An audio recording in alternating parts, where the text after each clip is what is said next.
पर खुद करो उसका अपना अलग फल है। ब्राह्मणों से करवाओ उसका अलग फल है, खुद करोगे उसका अलग फल है। लेकिन हम दूसरों पर ज्यादा निर्भय हैं अपने आप पे, क्योंकि हम आलसी हैं ना। आलसी बहुत ऊंचे क्वालिटी के हो गए, आदत पड़ गई है। तो आलसी से हमें याद आया,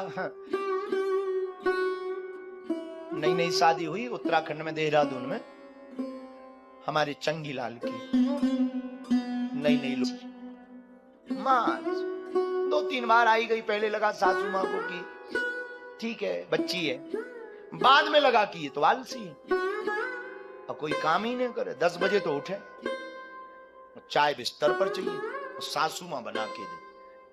पति को बेचारे को बड़ा बुरा लगा। चंगीलाल चूंकि हमारा चेला, उसको बुरा लगा।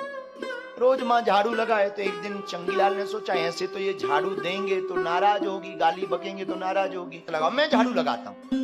मां ने कहा नहीं नहीं बेटा मैं लगा लूंगी, कोई बात नहीं। अरे मां जब इस घर के और लोगों को नहीं दिखाई पड़ता मैं झाड़ू लगा देता हूँ, तुम नहीं नहीं नहीं मैं। भीतर से बहू पड़ी पड़ी बोली काय को चिल्ला रहे हो, बेफिजूली में दिमाग खराब कर रहे। तो पति ने कहा देखो माँ जी रोज झाड़ू लगाती, कमर दर्द होने लगा। हमने कहा हम लगा लेते हैं। पति को लगा शायद ये कहेगी नहीं नहीं ठीक है हम लगा देंगे, या हम लगा ऐसा। पर पत्नी तो ऊंची निकली, तुम्हारी बातों से हमारा सिर दर्द होता है। एक काम करो लड़ो ना, एक दिन तुम झाड़ू लगा लो, एक दिन माँ जी लगा लिया करें। अपन तो लगाने वाले नहीं है, ऐसे भी आलसी। अब इन आलसियों को क्या समझाएं, बोलो सीताराम। एक और हमने आलसी की बात सुनी। एक बार एक आलसी किराए के मकान में रहता था, भूकंप आ गया। भूकंप आया तो दूसरे मित्र ने जगाया, देख देख भूकंप आया। आने दो, कौन अपना मकान गिरना है, मकान मालिक का गिरे, अपना क्या जाता है, मकान मालिक आए गिर जाने दो। अरे भाई मकान मालिक का मकान तो गिरेगा पर तुम भी तो तपोगे। इन आलसियों से कौन। एक और आलसी था तुम लोगों के बीच का। एक बार राजा ने घोषणा की जितने भी नगर में आलसी हो सब हमारे पास आए, काम कुछ नहीं करना है, एक ही शर्त है खाओ पड़े रहो। अब आलसियों की भीड़ लग गई। राजा ने कहा इतने आलसी तो होंगे नहीं, इतनी आलसी। मंत्री बोला हम चेक कर लेते हैं असली आलसी कितने हैं। 2 पड़े रहे। एक बोला देख देख देख आग ऊपर लगी, दूसरा बोला बीड़ी जला ले।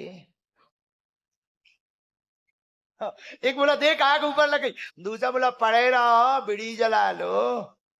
तो बोला बीड़ी जलाने कौन जाए ऊपर, थोड़ी देर में आ गई नीचे आने वाली है। यहीं जला लेंगे, यहीं जला लेंगे, मतलब इन्हें बचना है। हम लोगों की भी ठीक ऐसे ही कुछ आदत है, हम लोग भी आलसी हैं। भजन में भजन करन में आलसी, भोजन में तैयार, तुलसी ऐसे नरन को बार बार धिक्कार। भजन करन में आलसी, भोजन में भोजन का हाँ लिया लिया लिया। एक और आलसी सुना हम, याद आ गया तो सुन लो। एक गुरु जी यहीं रहते थे खाक चौक में, बद्रीनाथ वाले महाराज, उनका चेला आलसी। अब ये मत कहना कि वो हम ही थे, पर इनका एक चेला महा आलसी, इतना आलसी। महाराज जी भीतर पड़े थे, ठंडी यहां बहुत होती है, बर्फ गिर रही थी, रजाई में पड़े थे। तो महाराज जी ने कहा चेले बाहर एक गाय बंधी, गाय बारिश हो रही, बर्फ गिर रही, जाओ दूसरी जगह बांध दो।